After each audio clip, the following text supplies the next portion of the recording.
चढुनी वर्गामधल्या गोष्टी बोलत उन्हात फिरलो शेतामध्ये. मला आठवते त्या लहानपणची आठवण त्या जसे कवीला झाली तसं मला वाटतं तुमचा सुद्धा आठवण झाली असेल म्हणून तुम्ही आज हा मेळावा घेतला. त्याबद्दल तुमचे मानाव तेवढे आभार ठेवले. गंमत अशी आहे, आता मी तुमच्यासाठी काय केलं म्हणजे फुकट नाही, पगार तर सगळेच उचलतो, पण तुम्ही कितपत त्या शिक्षकानं काय काय केले तुम्ही सुद्धा आठवायचे. जे पेन्शनवर गेले ते जाऊ द्या, आहेत त्यांनी काय करायचं.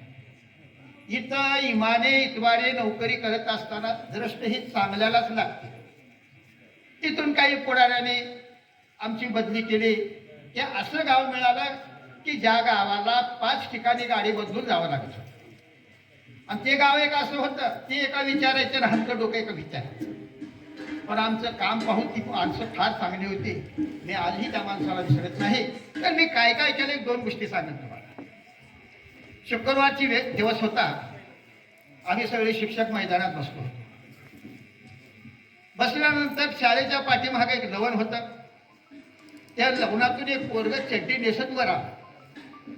तुम्हाला बाब साधी वाटत. चड्डी नेसत वर आल्यानंतर मी माझ्या एका शिक्षकाला विचारतो, आवाज गुरुजी फार चांगला शिक्षक, आणि ती पोरग म्हणजे पाणी तर नाही लवण आहे आणि ती चड्डी नेसत वर आलं. त्या शिक्षकांना सांगितलं, साहेब तर म्हणजे का तुम्हाला माहित नाही काय काय, कारण तो माझ्यापेक्षा 6 वर्षांनी सिनियर होता. तर म्हणलं मला माहित नाही. इथले मोठे माणसं सुद्धा कामे घेऊन जातात. आता बघा हे काही शिक्षकाचं काम नाही, पण विद्यार्थ्याचा सर्वांगीण विकास कसा होईल हे बघावं लागते शिक्षकांना. आमचं डोकं चक्र सुचलं. दुसऱ्या दिवशी शाळेतलं पोरग कोणतं तांब्या घेऊन जात नाही त्याच्यावर आम्ही बरोबर लक्ष ठेवायचं. त्याला प्रार्थना झाली की बाजूला काढायचं आणि बेदम झोडपायचं. मारायला मी कधी कमी केली, माया सुद्धा त्याच्यापेक्षा जास्त केली. पण ती म्हणायची बाकीचे पोरं, तुम्हाला कळालं का ह्याला का मारलं? नाही गोष्टी, ज्यानं तांब्या घेऊन गेली सकाळी आणि म्हणून मारलंय. आता उद्या तुमच्यासाठी हेच आहे. वेळ अशी आली, एक वेळ अशी आली, गावाच्या बाहेर शाळा होती, रस्ता तिकडेच स्वतः जायचा. पहिली दुसरी जो पोरग सुद्धा समोरून जातात, गुरुजी तांब्या दाखवायचं जायचं. गुरुजी हा हा जावा जावा.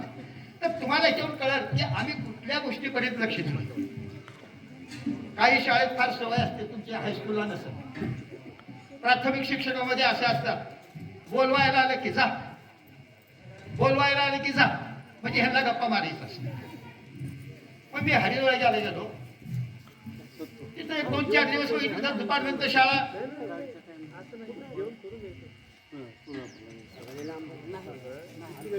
कांबळे आटपा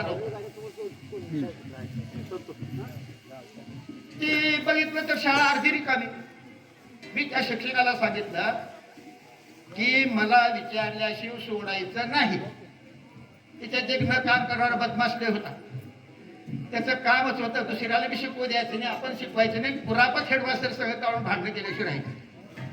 नेलवाडी गुरुजीचे उपकार आहेत.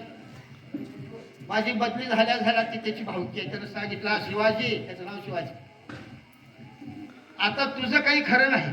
एवढं कडू शिक्षक आले हेडमास्टर तुझं की तुला तर घरला पाठवतोय किंवा त्यानं ते येते. तू सावध राहा. त्याची 12ने हवा काढून घेतात. त्याच्यात उपकार केले विचारा. त्यानं म्हणलं, साहेब ह्या गावच्या नादाला मग काही गाव लई कोडा घेऊन तुम्ही बाकी सांगायचं नाही. मी हेडमास्टर आहे, तुम्ही शिक्षक, ऐकायलाच पाहिजे. असं वातावरण कमी झालं. मुलं शाळेत फुल राहू. एक 8-10 दिवसात गेल्यानंतर 60-70 वर्षाची आजी बोलवायला आल्या पोराला. ती आजी गेली दुसरीच्या वर्गात. त्याची लेकरूच येतं. तिथं गोरे नावाची बाई होती, गोरे नावाची. ए बाई आणि पोरग पाठवू का माझ्या? तिने का आबू आमचं हेडमास्टर बदमाश आली, तिने मला बघायचं. मग मी विचारलं तिला, आजी का निघालो? कसली बाई ही? माझं लेकरू मला पाठवणार. मी म्हणलो, आजी शाळेत आल्यावर लेकरू आमचं असतं, शाळेच्या बाहेर गेल्यावर लेकरू तुमचं असतं, पण पुन्हा इथं यायचं नाही. आणि तुम्ही येऊन नवलाचे दिसणार ते बाकी बोलायचं नाही म्हणजे नाही. पायरीवर बसले, आता कसं करू ग माय म्हणते. काय झालंय आधी म्हणलो, माझं एक पोरग शाळा म्हणजे शेतात ना फळं हाणाले हो, त्याची भाकर घ्यायची, तुम्ही असं करा आजी. का करू, तर ती भाकरी माझ्या करा म्हणजे पहिला तास मला शिकवायचं नाही, तुमची भाकर मी पोहोचतो माझं. दुनियात बघितलं माय आमच्या गावाला असलं हेडमास्टर आहे. मग म्हणलं आता म्हातारीला काय ताप देण्यात अर्थ नाही. मग त्या बाईला सांगितलं, गोरीबाईला पाठवा, आणि त्या पोराला सांगितलं ताबडतोब वापस ये. बरं, आणि त्या म्हातारीला सांगितलं आजी पुन्हा यायचं नाही बरं का, आता कशाला येतं रे बाबा तुझ्या शाळेचं तोंड बघायला. म्हणजे जिवाट्याचं रान जर केलं, शाळा ही सुंदर चालत असते. मला आता नीता, त्या नीतानं मी नीताव म्हणली, मला खरंच ओळखा. मला नीताबरोबर दुसऱ्या 10 पुरी आपल्या चाफेकर बाई सुद्धा काय सुंदर नाचायच्या हो. तुम्हाला प्रांजळ वाटलं एका नीती सुमठाण्याला बदली झाल्यावर आपण गीत बसवितो, गोकुळात खेळतो हरी, काय गोकुळात खेळतो हरी, गेलं लक्षात. जाऊ दे, ती गीत लागल्यावर मी एकटाच रडला असं मला सांगतो. आम्ही एवढ्या भावने हे का सांगतोय, हे तुमच्या आशीर्वादाची कमाल सांगतोय. आम्ही एका गावचे, आई वडील रोजगार करीत तिथे राहिले, बाप पाटलाच्यात नोकरी राहिला, तिथं आमचा जन्म झाला. अशा टायमाला जन्म झाला की रोज गावातून 22 लोक मरायचे. तो काळ होता प्लेगाचा, रोज माणसं मरायची. तिथेच आमचा जन्म झाला.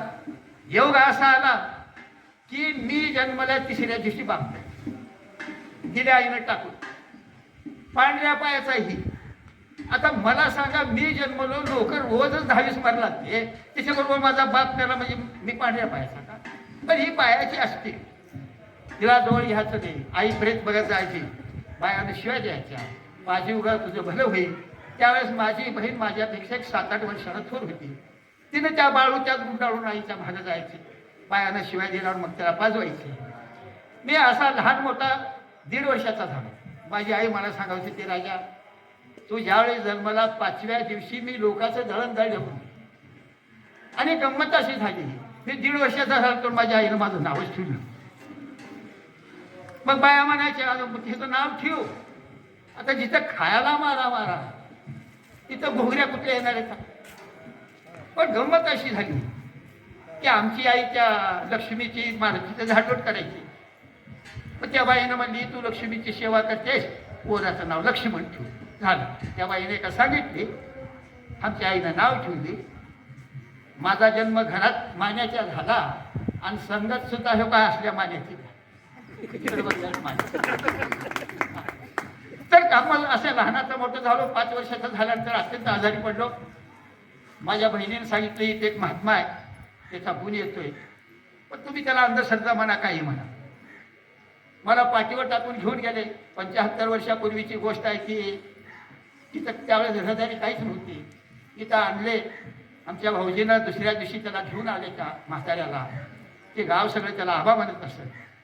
त्यानं बघितलं, अंगाला राग लावली, प्याला थोडी दिली, दंडाची दोरी बांधली सलमाची, आणि त्याने सांगितलं, नारायण, माझ्या भाऊजीचं नाव नारायण, ह्याला दगडावर आपण ह्यानं मरत नाही. कारण देशपांड्यासारखे किंवा धनुसारखे पोरं आपल्या हातून व्हायचे असतील म्हणून कदाचित वाचला. ह्याला धोंड्यावर आपण ह्याने मरत नाही. त्या बाबाचा फोन आला मला, मी आज लहानाचा मोठा झालो, मी तुमच्या पुढे उभा टाकलोय. जरी एवढा गरीब असलो, बहिणीनं माझा सांभाळ केला, मला घर नाही, शेत नाही वगैरे, पण आज मी 12 एकर जमीन घेतलं, व्याज बट्टी नाही, मला कुणा मदत केलेलं नाही, मला गटुडं सापडलं नाही. कसं झालं मलाही कळलं. 2 घरं आहेत, काल परवाशी पोराने घर घेतलंय लातूरला. ही सगळा आशीर्वाद ईश्वरी कृपा आहे. आणि मी तुम्हाला मन लावून शिकवल्यामुळं मला तुमचा आशीर्वाद आहे, ह्याच्यामुळंच मी आज शिकलो. आमच्या घरची एक सारखी तक्रार आहे, लोकांच्या लेकला रंग लावून नाचत. आता एका पोरीचा चेहरा चांगला म्हणून त्याला केलं साध्य, पण ते ऐकायचंच नाही. शाळेत सुद्धा गंमत कशी झाली, आमच्या संघ सदाच तक्रार.